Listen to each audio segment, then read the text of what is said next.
Welcome to the Fitness Oracle, where we have real conversations with real people just like you, with real stories just like yours. And this is one of their stories. I am your host, John Katsavos. My guest today is Rachel Lavin. She is a publisher.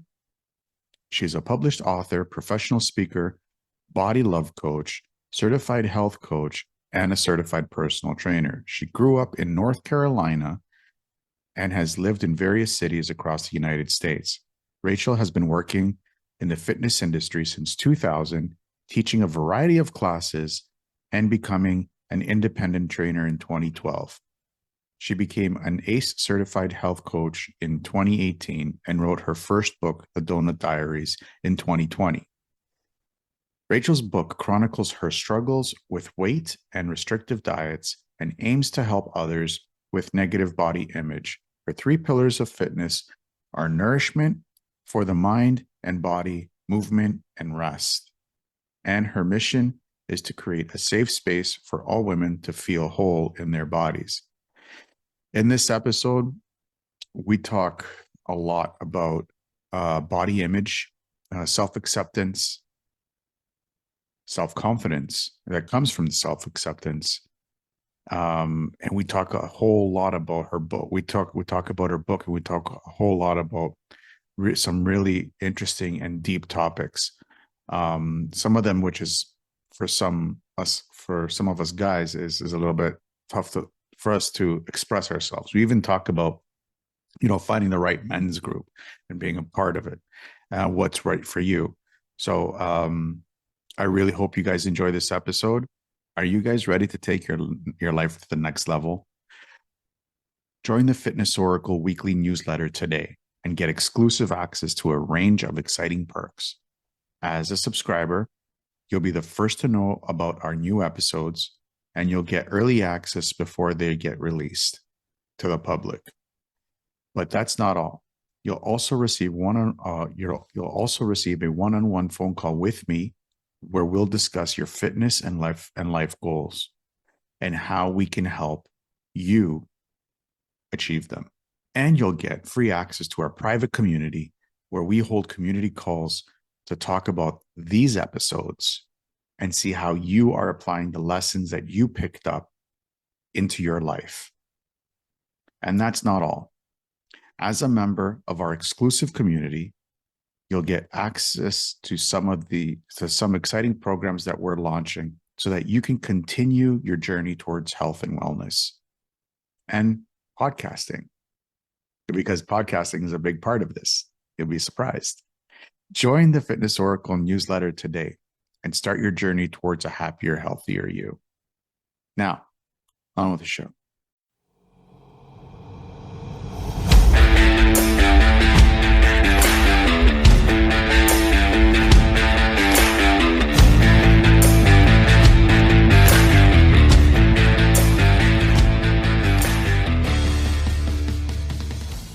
Rachel, welcome to the show. Thank you, John. Thanks for having me. Yeah, it's great to have you. I can't wait to dive into this topic, and we've got some interesting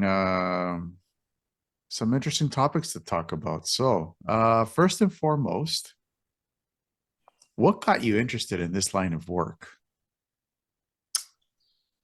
It is definitely very personal for me. I share in my book, I share a little bit with you when we talk that, I struggled with my weight my entire life. And especially as an adult woman in the fitness industry, that was a very interesting place to be. So I just have always felt like I wanted to help other people, but how long I've been in the industry, how I do that has definitely evolved. Interesting. Have there been any moments where you've just said, screw this, I'm just going to go get a 9-to-5, forget all of it. I'm just going to focus on a steady paycheck, and everything is neat, and it's neat little boxes? I think about that every day, especially as I'm building this business and there's like not a lot of money coming in. I'm like, what am I doing? But there's always messages from the universe, and I believe that with all my heart, and to keep going, and that my message is important keeps me going. Yeah. Awesome. I love the message too, especially now that I'm myself getting a little bit up there in the age group, things are starting to slow down, like metabolism wise. And I'm starting to notice myself that, it's easier for me to pack on the weight. It's harder for the weight to come off. And for somebody who's been skinny his whole life, it's a new concept, especially the stuff that we're going to be talking about today. We'll get into it right now with body love. What do you mean by body love? What I mean by that is we can strive to be aesthetically perfect as much as we want. But if we don't love ourselves, we're definitely not going to ever be happy with whatever end result that is. And if we don't love our bodies as the vessel that gets us through this life, we're never really going to be happy. So I love that people are on this body positivity kick, and it's so long overdue. But my message is a little bit more deeper, and it's a little more intense, because I myself have been a size 0 and a size 12, 14, and everything in between. So when I was a size 0, at what I probably everyone in the world thought I was the happiest I could be, I was the most miserable. So I think that because I didn't love myself at the time, that I didn't really get that message was missed on me at that time. So I've learned that the more I love myself, the more I love what my body does, what it looks like, and how I can continue to live a happy, healthy lifestyle. That's interesting because through media, like regular media, social media, all that stuff, we've painted this picture of what the ideal man and what the ideal woman is supposed to look like. And when you get there, you're supposed to be happy, and money's going to rain down from the skies, and you're going to be tasting the rainbows and riding unicorns. But it's quite interesting because people don't realize how much sacrifice you have to make in order to get there and to maintain that. Mm. How do you help people come to that understanding that that might not be where you want to be? I definitely love that question. And I think it looks different for everybody, because people are always at a different stage in their journey.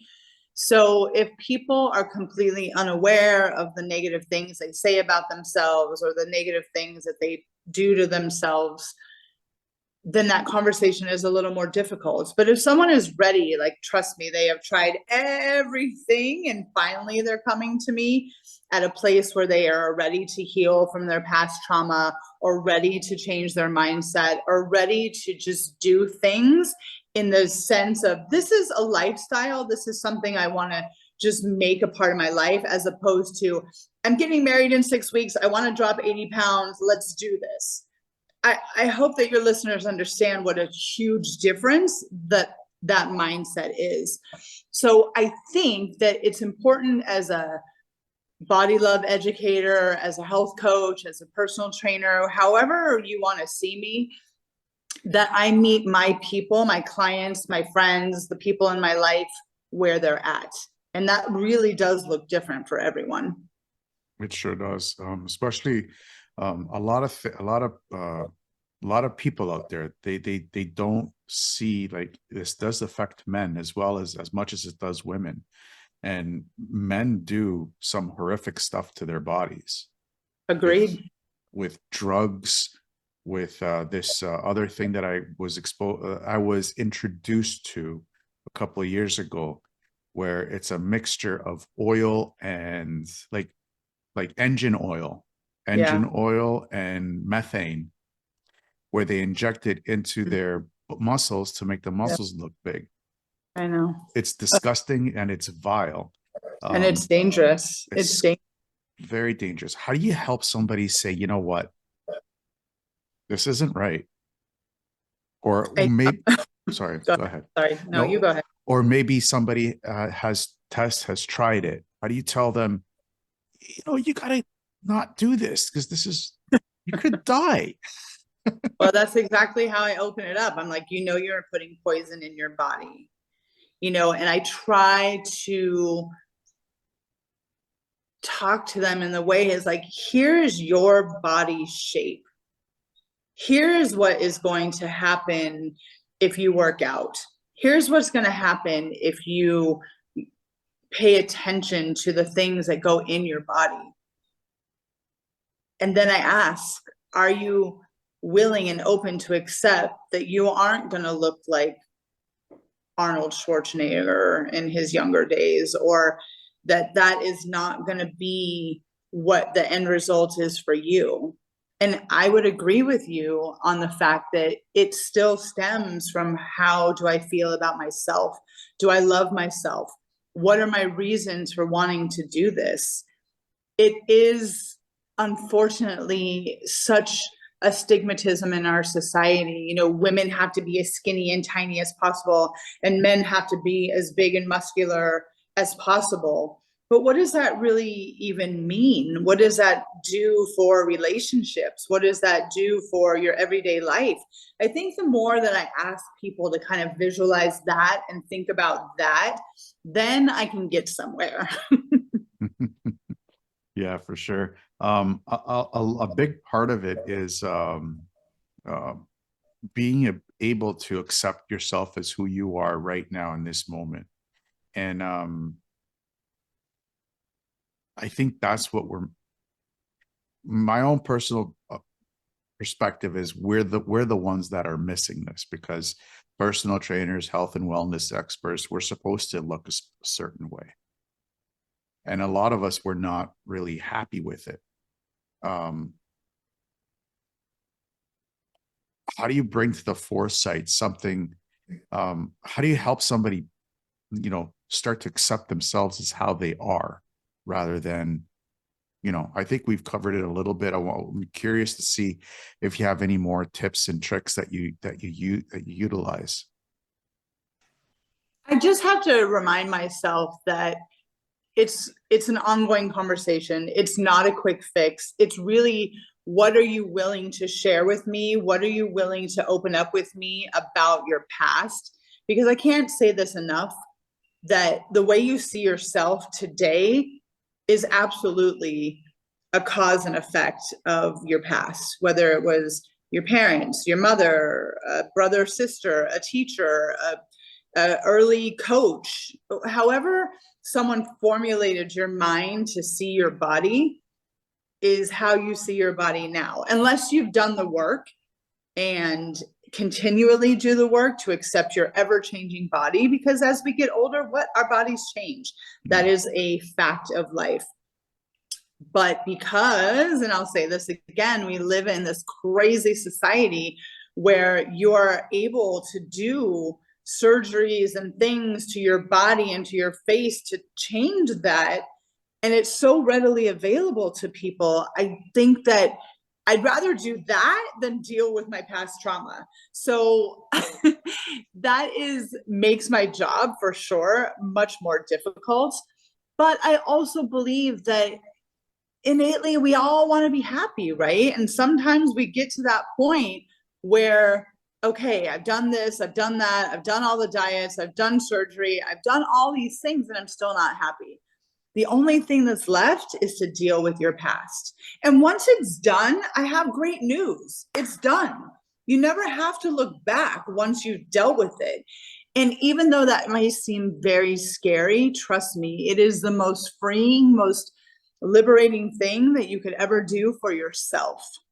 Mm-hmm. One talking point you just brought up, and I want to touch up on this because this is a very difficult thing, especially for men. We do have a hard time opening up.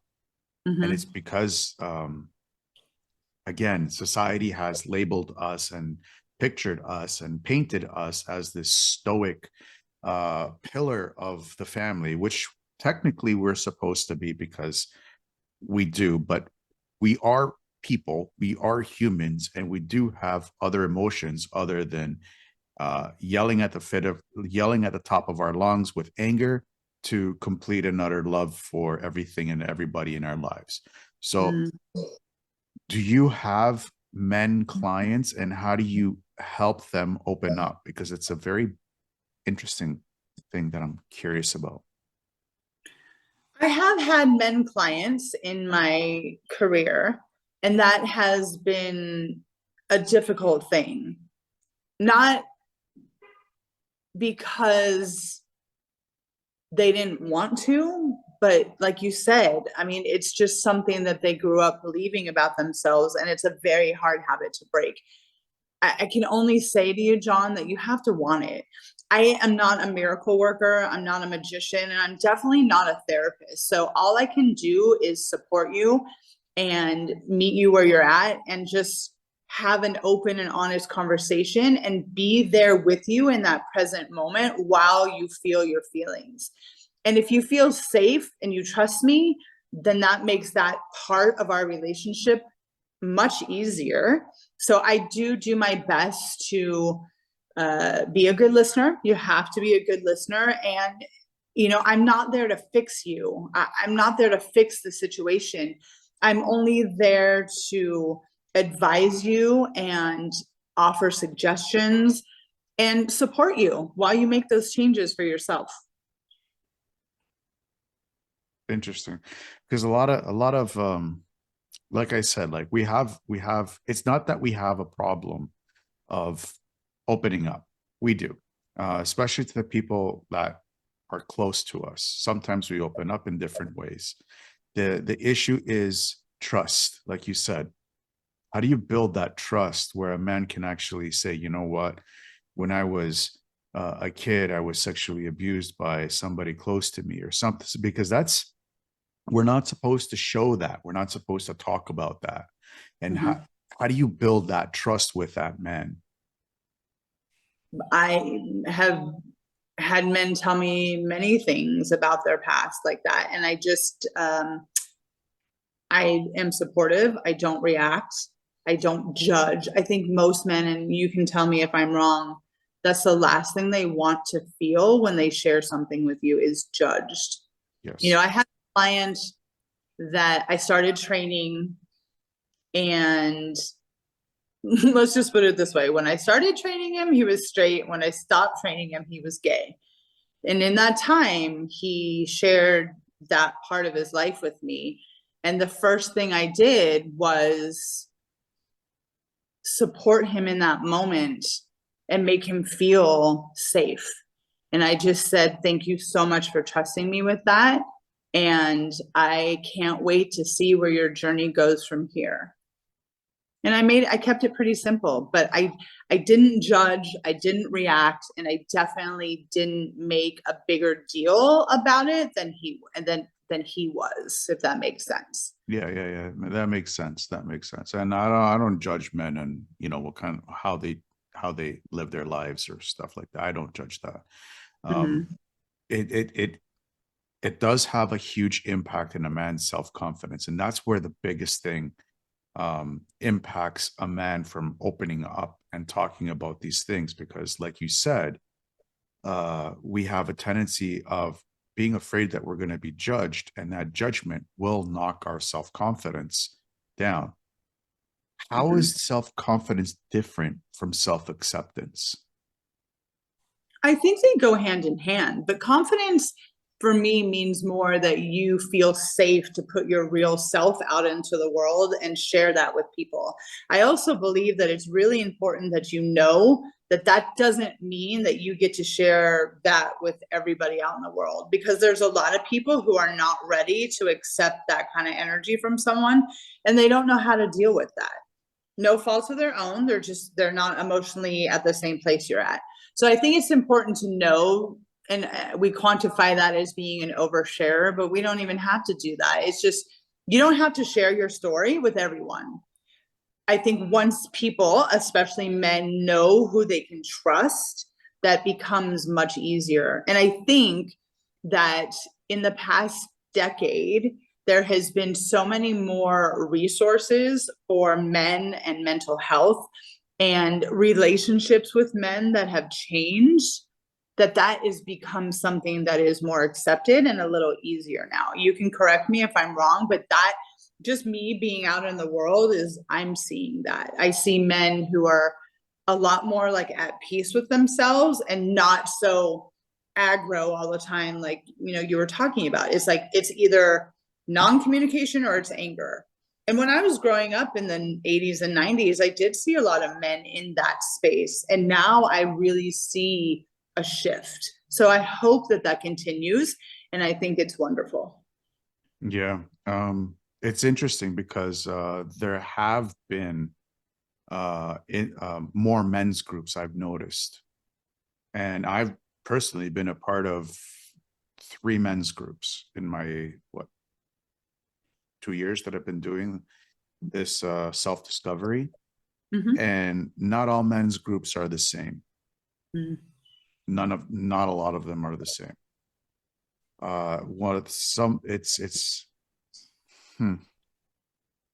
Some of them are a little bit too aggressive. Some of them are not aggressive. Some of them are more supportive. But how do you help? Do you suggest a man find a men's group to help him in his path?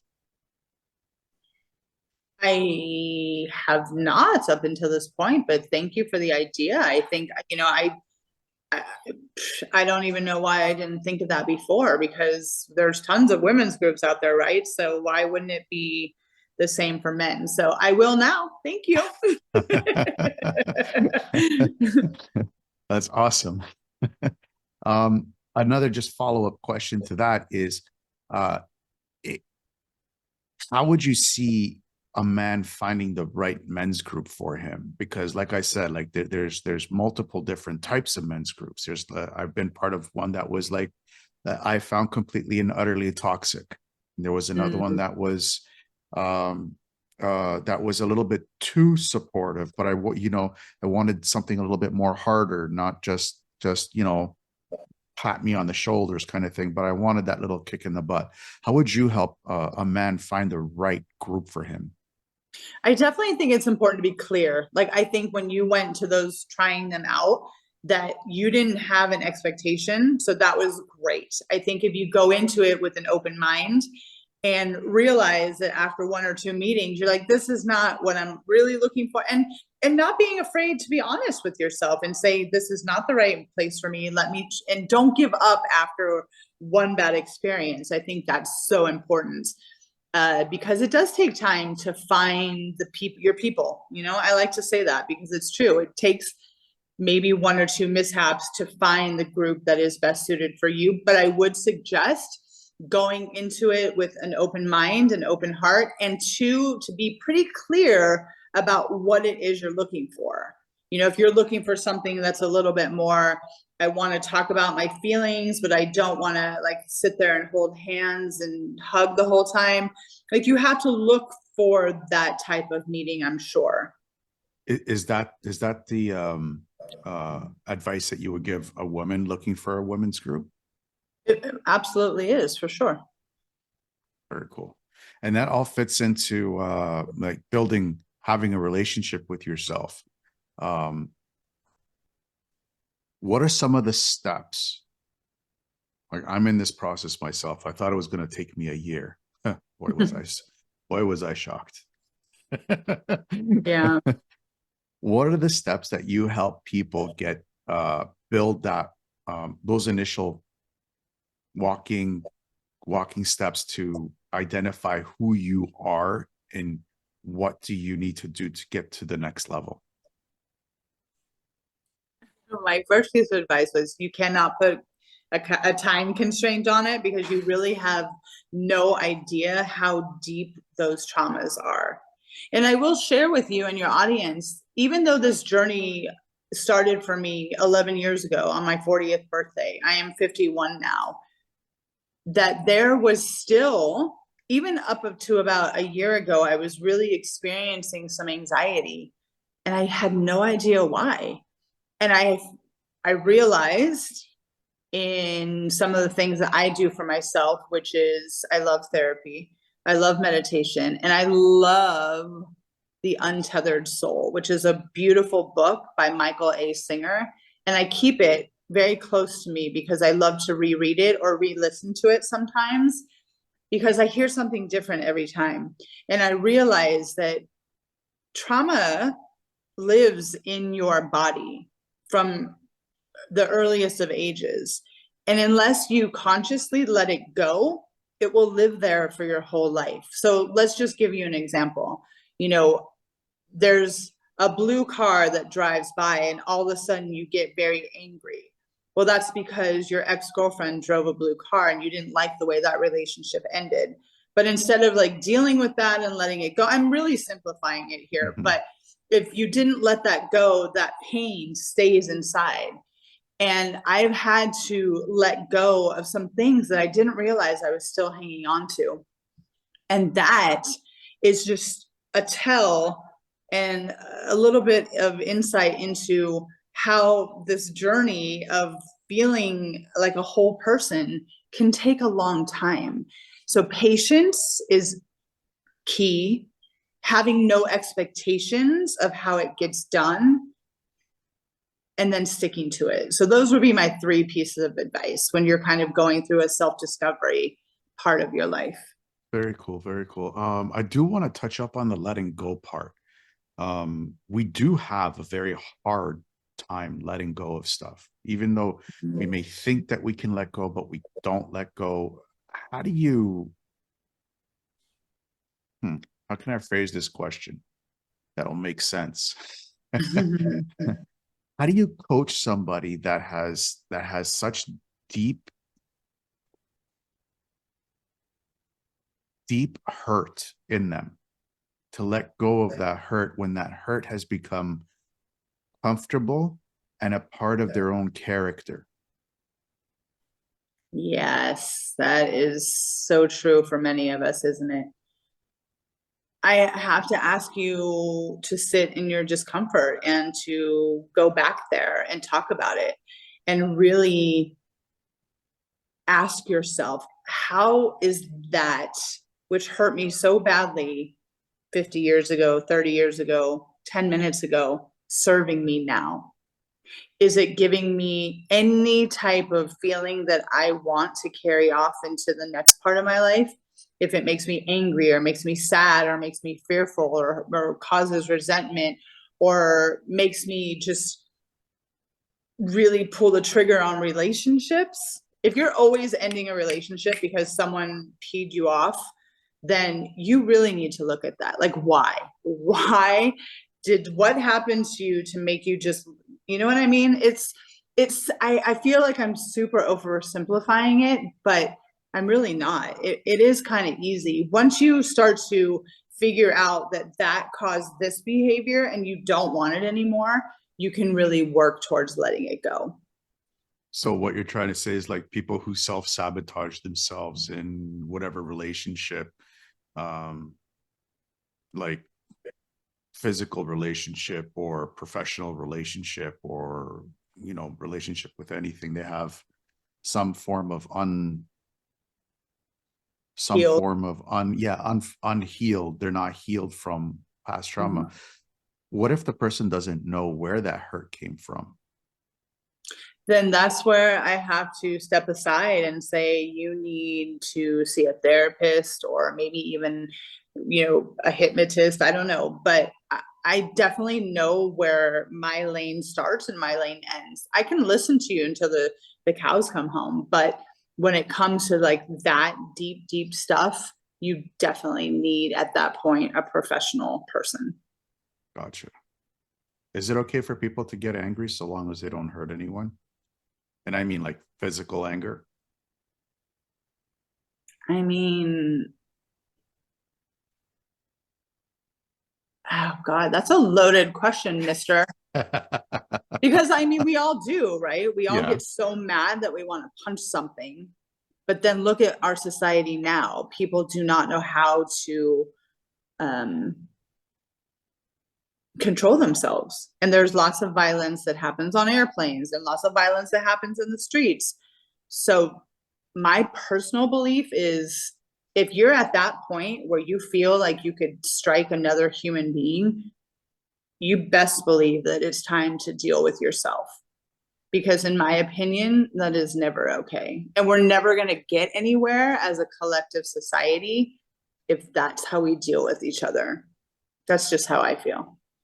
Do you think a form, an outlet as such as martial arts, do you think that would be a good place for somebody to let that expression of emotion out? Yeah. I think any type of bodily movement is a beautiful catalyst for those emotions. I recommend, I mean, you're asking a personal trainer here. I think that that is one of the most important ways to deal with those emotions. I mean, they don't have kickboxing and boxing classes for nothing, right? It's true. It's true. That's true. And that's always my default outlet myself. But at what point, see, here's the thing. Like, just because somebody has the ability to go to a dojo, for example, and go on out and let that emotion out, doesn't mean that they've healed themselves. True, but you're forgetting the secondary part of what comes with that. It comes with, like, especially dojo. I mean, it comes with that learning how to control. It comes with that meditative part of it, that inner peace, right? So you can't just keep going to a dojo class and tumbling with someone and not absorb that whole part of it. So I think that that's part of it when people don't stick with the exercise, that they're not getting that secondary and third part of it, which is that inner peace that we're longing for.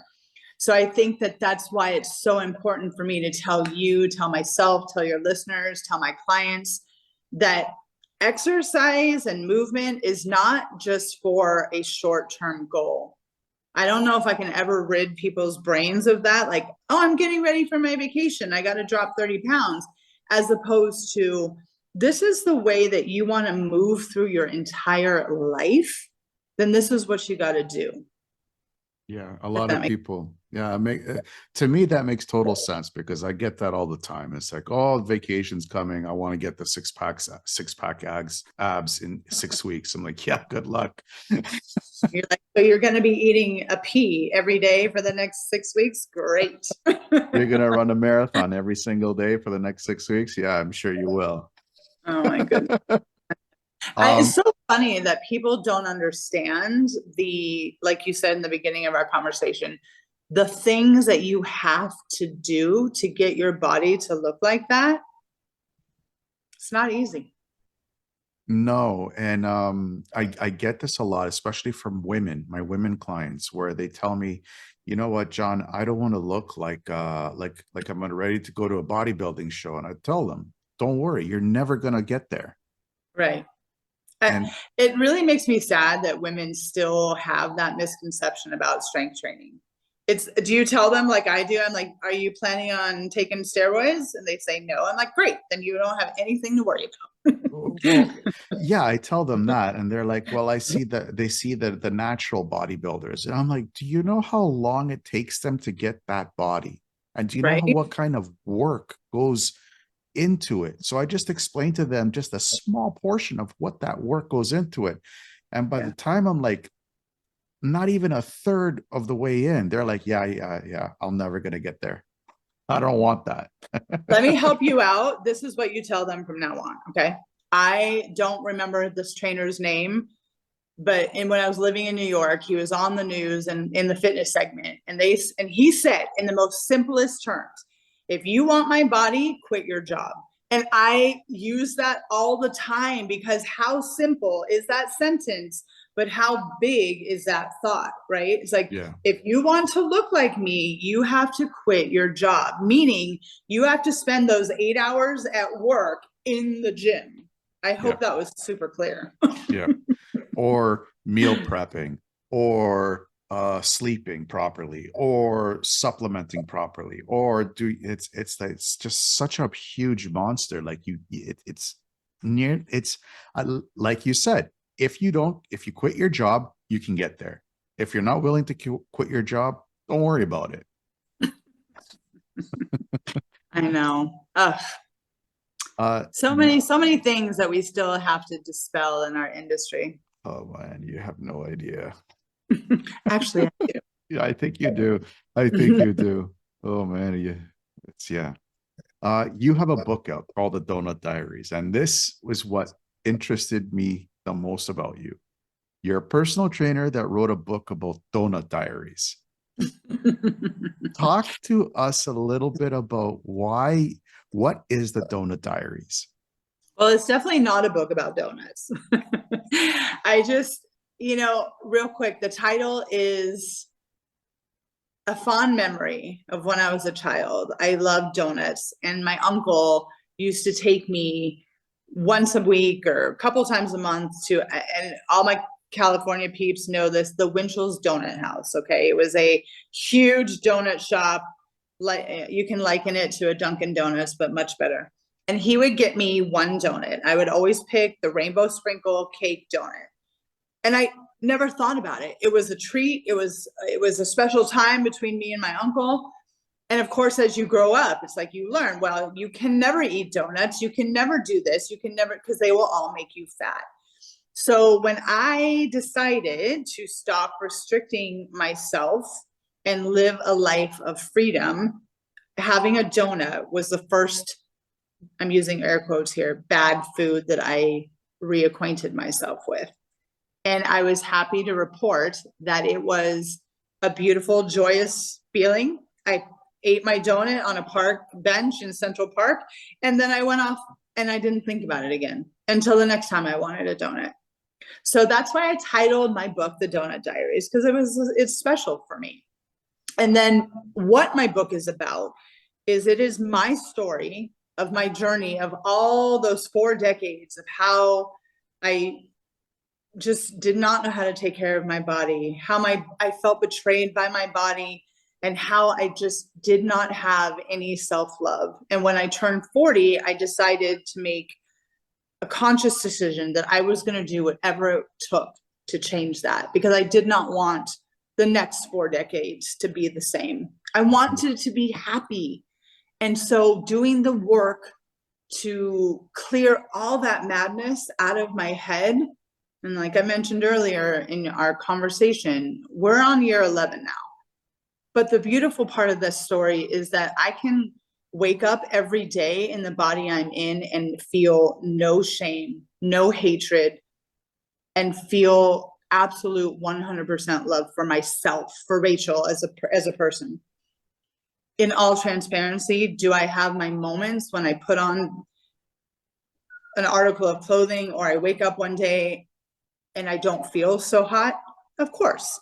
But I do know that the skills that I've learned, the things that I tell myself, that's now a fleeting moment as opposed to letting it ruin my entire day. It's funny that you were talking about that, and a scene from The Chosen. I don't know if you've watched The Chosen. It's the very first serial show on Jesus and his disciples, and it's really well done, really well done. There's this one scene where Simon the Zealot is reintroduced into the team, the discipleship, and he's doing his exercise, he's doing his morning exercises, and John goes to him, your obsession with the physical body smacks of Hellenism, which was like which was it was like an insult back then. Me being Greek, I understand, like Hellenists back in the day, and now today we actually deem the body as, like you said in the beginning, a vessel, an ancient and blessed vessel that we have to take care of. What I like about you is how you're going about it. It's not the the hard, muscular for men, there's tiny little size 0 for women. It's what you have, which is great. So I think that's great. And we will where can people find your book, The Doughnut Diaries? The Doughnut Diaries is on Amazon. That's really all it's I available know. there now. Okay, cool. Very cool. Soon it will be in every bookstore in the world, but until then, it's on Amazon. Awesome. We're gonna get more into that in a little bit. But I wanted to talk to you a little bit more about the Doughnut Diaries. Like I said, like when I saw that title, I'm like, ooh, I like donuts. Is that something that is this going to be a book and tell me how I can eat donuts and still not feel shamed for being a personal trainer?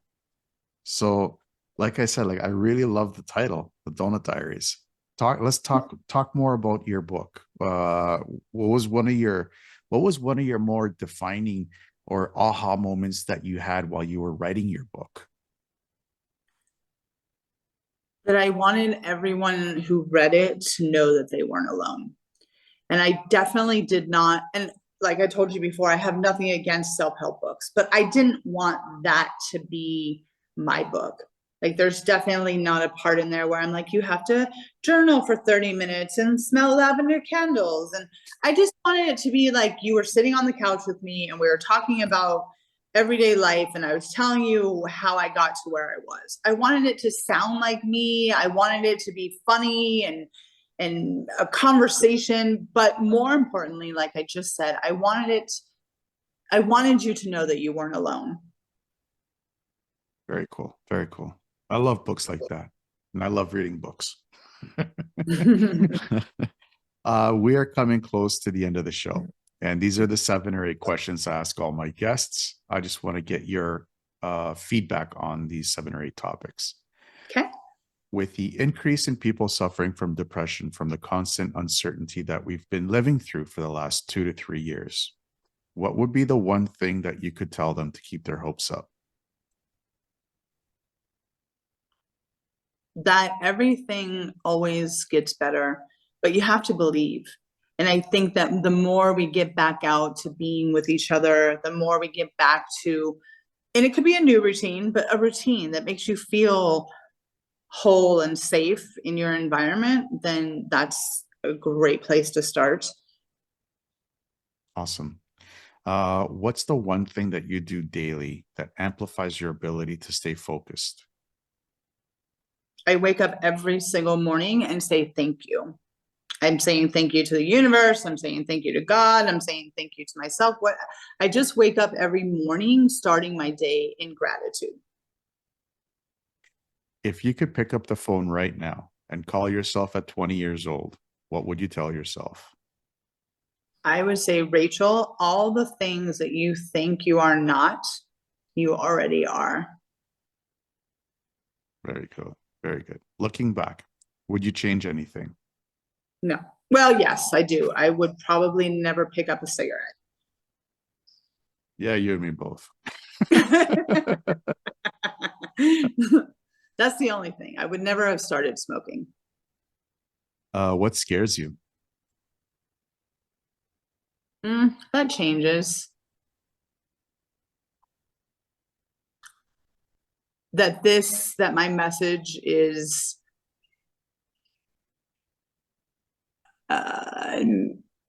gonna fall on deaf ears.